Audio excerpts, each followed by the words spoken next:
Ce journal vous est offert par le FPI, Fonds des promotions de l'industrie, votre partenaire privilégié pour la réussite de vos projets.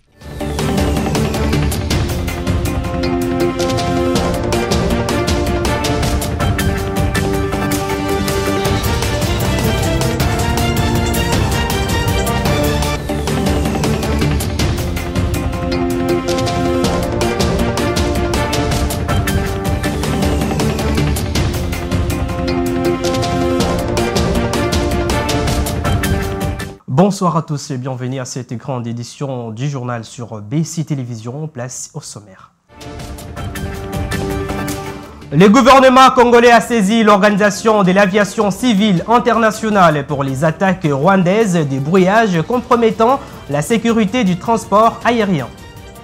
Retour des jeunes à la circulation ce mardi, un fait qui marque la levée de la grève lancée hier par les chauffeurs des transports en commun. Et enfin, une personne a perdu la vie et une autre grièvement blessée suite à l'incendie qui s'est déclaré ce mardi à la station-service de Bukavu, au sud Kivu. Les détails, c'est tout de suite. Encore une fois, bienvenue à cette grande édition du journal si vous nous rejoignez. Débutons cette édition dans la province du Sud Kivu, plus précisément à Bukavu, où un fait fou a été visible dans la matinée de ce mardi sur la station-service dénommée le service station au Kivu ex-Spaco, située non loin de l'hôpital général de référence de Bukavu, dans les quartiers Nkanfu, commune de Kadutu.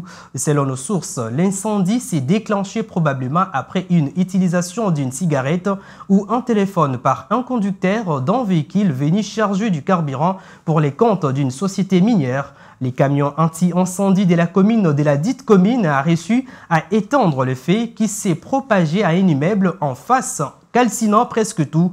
Le bilan provisoire fait état d'une personne morte et une autre grièvement blessée, ainsi que plusieurs dégâts matériels.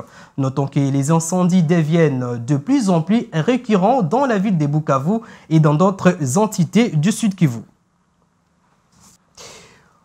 Poursuivons ce journal. La guerre entre les forces armées de la République démocratique du Congo et les M23 soutenus par les Rwandais prend une autre forme. Dans un communiqué, le gouvernement congolais dit avoir accusé le pays de Paul Kagame auprès de l'Organisation de l'aviation civile internationale d'atteinte à la sécurité des navigations aériennes dans les zones proches des Goma. Suivez la lecture du communiqué.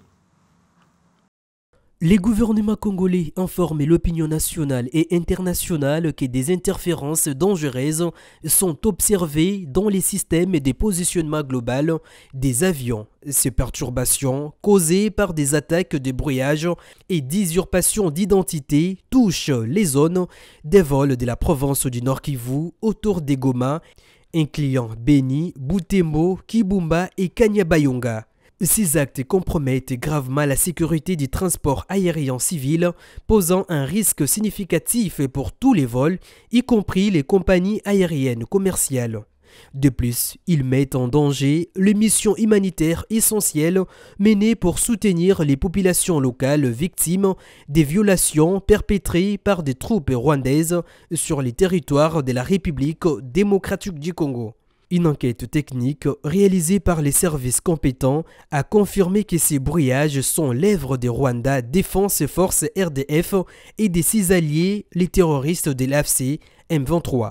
Cette investigation a été corroborée par des rapports d'acteurs internationaux opérant sous mandat international du Conseil de sécurité des Nations Unies dans les domaines de l'aide humanitaire et des opérations de paix ainsi que des organisations non gouvernementales internationales. Les gouvernements de la République condamnent fermement ces actes qui constituent des violations graves du droit international comparables à l'usage d'armes et de guerre contre des cibles civiles. Ces actions sont un élément supplémentaire illustrant davantage le mépris avéré du Rwanda pour les droits internationaux et la protection des vies civiles. À cet effet, la RDC partie à la Convention relative à l'aviation civile internationale de 1944 a saisi l'instance régionale de l'Organisation de l'aviation civile internationale pour demander des sanctions appropriées. La programmation des actions humanitaires couvrant l'horizon 2025-2029 a été au cœur des échanges entre la ministre d'État, ministre des Affaires étrangères Thérèse Kayukwamba et Bruno Lemarquis, représentant spécial adjoint du secrétaire général des Nations Unies en République démocratique du Congo. Patricia Bomolo.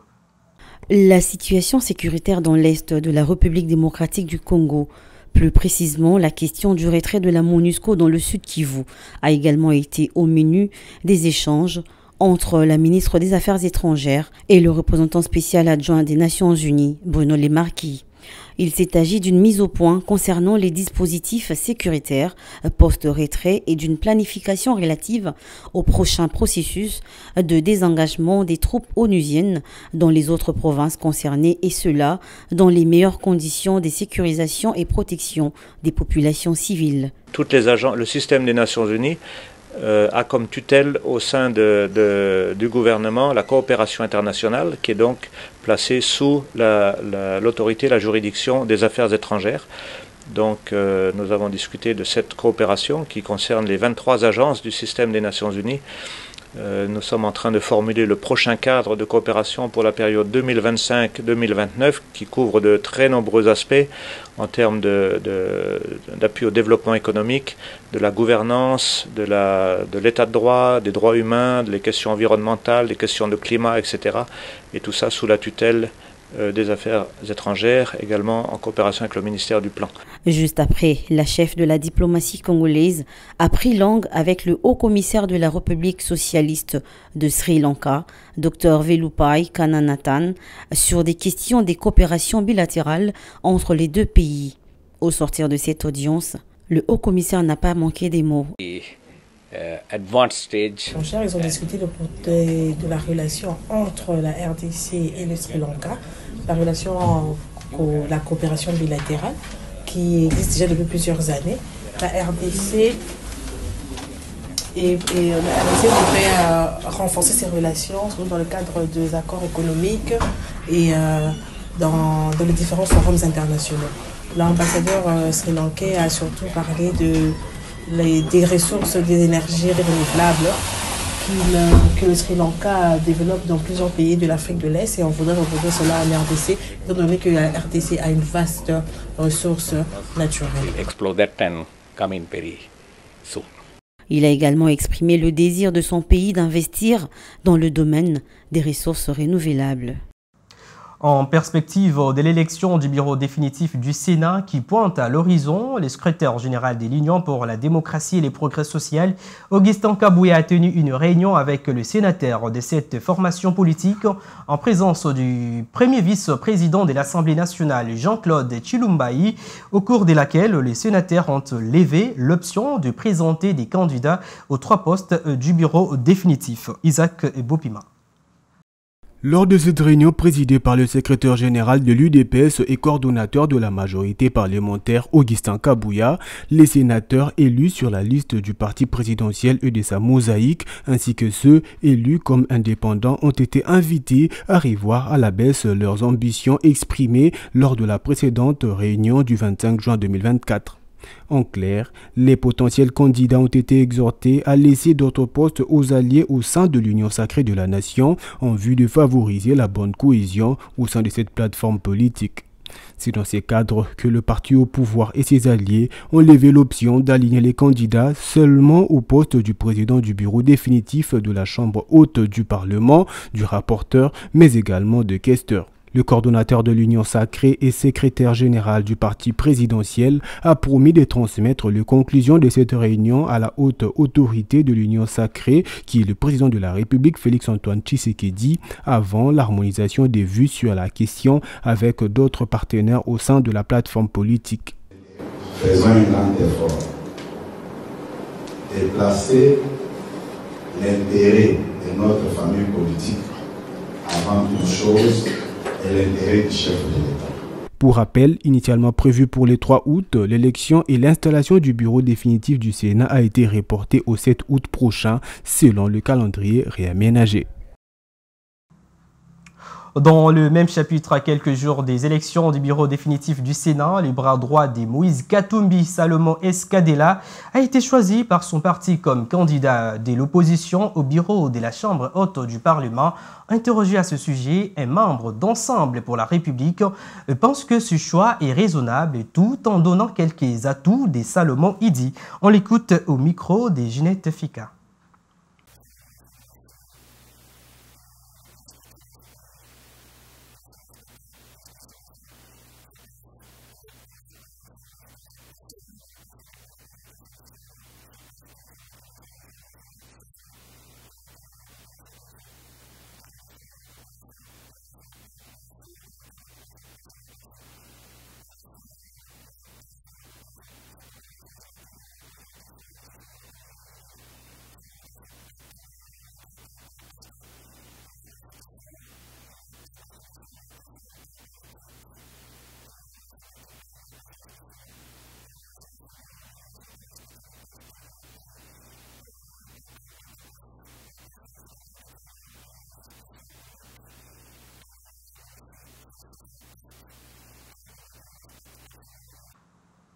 Le procès de Corneille Nangaa, coordonnateur de l'Alliance Fleuve Congo, n'est plus loin dès sa conclusion.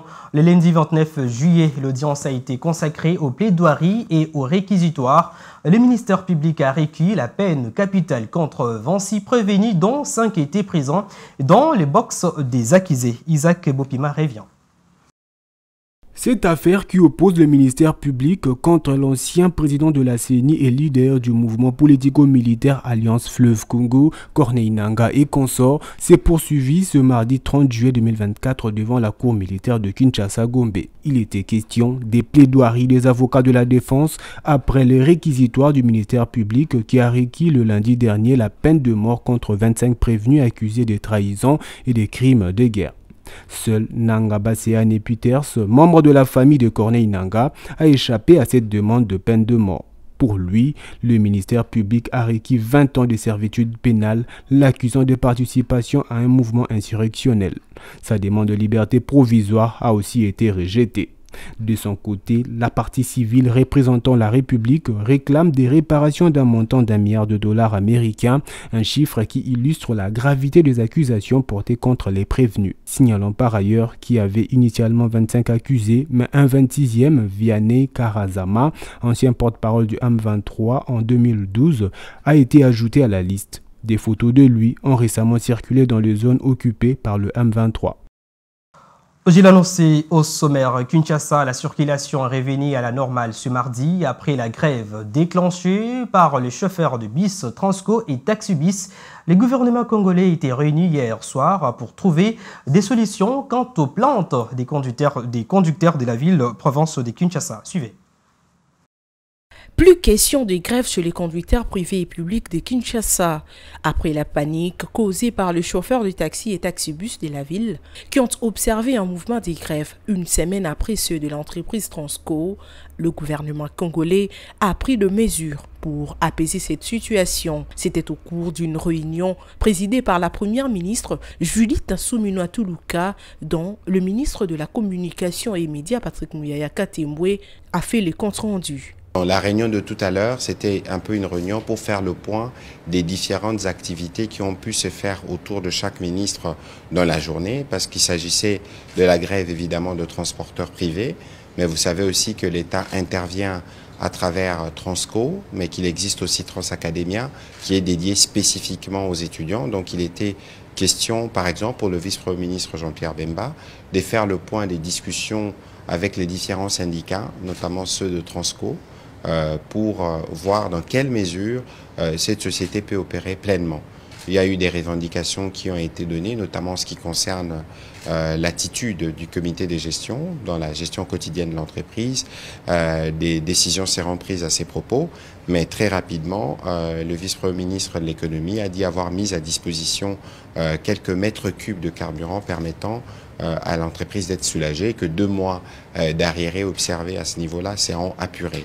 Amorcée depuis le 22 juillet 2024, la délégation syndicale de Transco a appelé à la fin de leur grève. Et ce mardi 30 juillet 2024, la présence des bus et taxibus ont été de nouveau remarqués dans la ville, province de Kinshasa. Puisqu'on parle des transports, sachez également que les embouteillages à Kinshasa sont devenus une monnaie courante dans les grandes artères de la ville, transformant ainsi des trajets relativement courts à des épreuves prolongées et épuisantes. Un constat fait par nos reporters cet après-midi. Reportage. Les problèmes d'embouteillage dans la capitale congolaise n'est pas d'actualité, car chaque jour qui passe, des millions de Kinois se retrouvent pris au piège dans des bouchons interminables, transformant leur déplacement quotidien en véritable parcours des combattants. Ces problèmes affectent la qualité de vie des habitants, surtout dans les heures de pointe, comme les soirs. Interrogée sur ces, une dame pense que la construction des autres routes secondaires serait la solution pour pallier à cette situation. Banzela eza mingi te banzela musu ezali eza rokufa bon banzela o eza bien eza su ebele te boko créer banzela musu to ya likolo to na espace pe au moins na espace à vide espace wana bateki teki bon embouteillage ba mituka pe leki ebele embouteillage eleki mamingi. Un autre Kinois pense que ces problèmes est dû à la mauvaise formation des conducteurs. Le nouveau gouvernement a un travail qui est celui de former l'homme congolais en tout et pour tout. Donc le code de la route, moi je suis formateur, je suis formateur, donc il faudrait qu'on puisse déjà éduquer les enfants au niveau des écoles, qu'ils sachent déjà comment ça doit se comporter au niveau de la route. Et ceux qui veulent bien conduire, n'est-ce pas, des engins à mobilité autonome, ils doivent être formés, afin qu'ils puissent savoir que non, si ce n'est pas ton tour, tu dois laisser les autres. Si c'est le tour des piétons, tu ne dois pas te précipiter. Selon une étude récente, la ville compte plus de 10 millions d'habitants et environ 1 million de véhicules circulant quotidiennement. Seule une approche globale alliant développement des infrastructures, amélioration des transports en commun et sensibilisation des conducteurs pourra améliorer la qualité de vie des Kinois. Autre chose à présent, la Haute École des commerces de Kinshasa, anciennement connue sous le nom d'Institut supérieur du commerce, a reçu le lundi 29 juillet 2024 500 bancs pupitres fabriqués par des ex-Kuluna. Cette donation a été faite par le service national sous la direction du général-major Jean-Pierre Kassongo Kabwik. Isaac Bopima nous en dit plus. Professeurs et étudiants de la Haute École de Commerce ont testé la qualité de ce meuble leur émis par le général-major Jean-Pierre Kassongo Kabwik. C'est dans le but d'améliorer les conditions d'études des étudiants, une des missions confiées à ce numéro 1 du service national par le président Félix-Antoine Tshisekedi. Les soucis du chef de l'État, commandant suprême, à travers cette distribution de bancs, et de voir les établissements d'enseignement du secteur public former la jeunesse congolaise dans les conditions permettant un bon apprentissage. Car de la bonne formation de la jeunesse dépend l'avenir du pays. Quelqu'un avait dit avec raison que le Zaïre sera demain ce que nous aurons fait aujourd'hui de sa jeunesse. Il faut noter que cette dotation du service national tombe à point nommé pour cette institution qui vient récemment de terminer la construction de plusieurs nouveaux bâtiments. Ce don de bas arrive à point nommé car le comité de gestion de la Haute École de Commerce de Kinshasa vient tout juste de réceptionner un bâtiment réhabilité avec 24 auditoires qui nécessitait précisément un équipement en bien meuble pareil. En recevant donc ce don, nous faisons un pas de plus vers l'amélioration des conditions d'études à la Haute École de Commerce de Kinshasa. La fabrication de ce banc par des ex-Kuluna est une initiative visant à réinsérer ces anciens membres des gangs dans la société par le biais de travaux constructifs, contribuant ainsi au développement du secteur éducatif en République démocratique du Congo. L'Université de Kinshasa et des sciences de l'information et de la communication avaient précédemment bénéficié de dons similaires, illustrant l'engagement continu du service national à soutenir l'éducation publique. Et en dehors de nos frontières, plus précisément en Ouganda, 36 membres du Forum pour les changements démocratiques, un parti d'opposition, ont été inculpés lundi 29 juillet pour terrorisme après avoir été expulsés du Kenya voisin où ils étaient rendus pour suivre une formation selon leur avocat. France 24 pour plus de détails. Debout dans le box des accusés, ces opposants ougandais attendent patiemment l'annonce des chefs d'inculpation retenus contre eux, avant de sombrer dans l'hilarité générale. Vous êtes tous inculpés pour terrorisme, selon la section 6 sous-section 1B du Code pénal.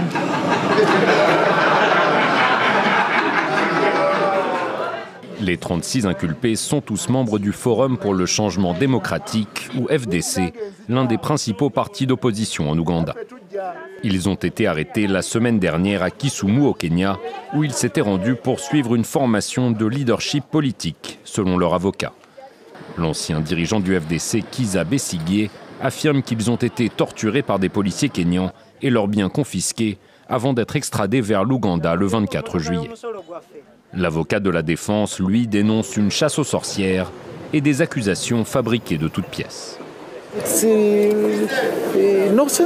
Cela n'a pas de sens d'affirmer qu'ils s'entraînaient à commettre des actes terroristes en plein cœur de la ville de Kisumu. Cette procédure judiciaire intervient dans un contexte politique tendu en Ouganda, où le gouvernement fait face à un vaste mouvement de contestation violemment réprimé. La semaine dernière, une centaine de jeunes ont été arrêtés à Kampala pour avoir participé à des manifestations contre la corruption. Prenons cette information pour terminer. Vous le savez certainement que depuis quelques jours, des rumeurs sur la disparition du judoka congolais Arnold Kisoka ont inondé la toile après sa défaite dès l'entame aux Jeux Olympiques Paris 2024.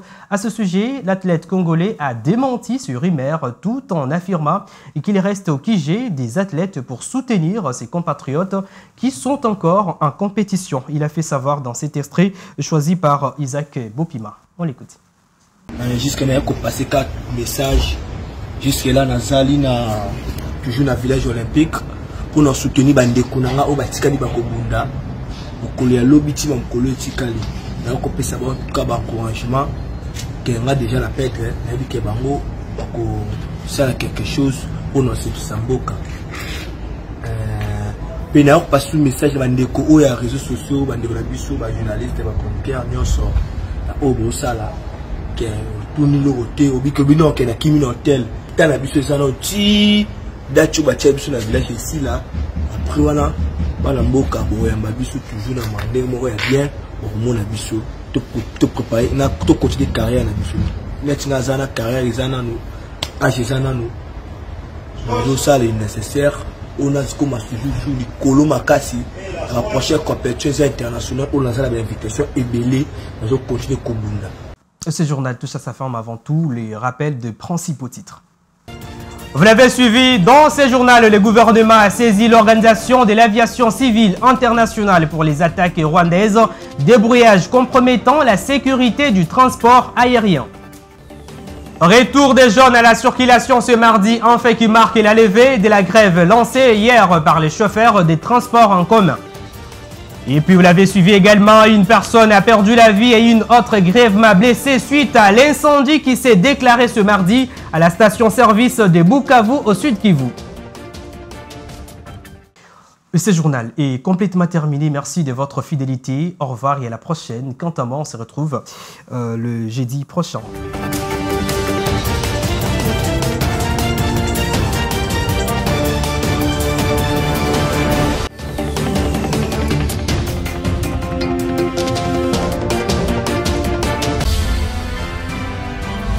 Ce journal vous a été offert par le FPI, Fonds des promotions de l'industrie, votre partenaire privilégié pour la réussite de vos projets.